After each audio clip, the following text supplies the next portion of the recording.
ভাই আমাদের মোবাইলের কোনো একটা পার্টস বা কোনো একটা অংশ নষ্ট হয়ে গেছে। আমরা কি করি মেকানিক্সের কাছে চলে যাই।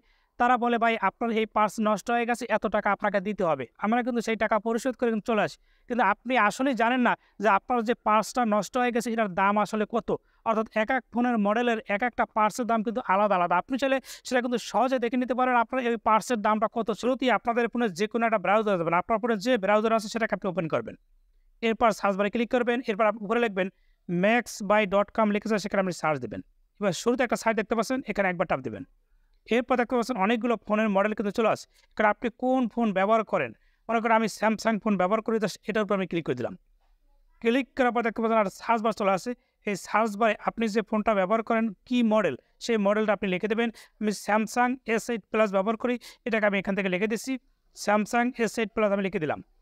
লেখার পরে জাস্ট আপনি সার্চ দিবেন। সার্চ করার পর দেখেন এরকম চলে আসছে। আমার ফোনের মডেলটা কিন্তু আপনি স্ক্রিনে দেখতে পাচ্ছেন। এই ফোনের মডেলে যতগুলো পার্টস রয়েছে সবগুলো কিন্তু স্ক্রিনে আপনি দেখতে পাচ্ছেন।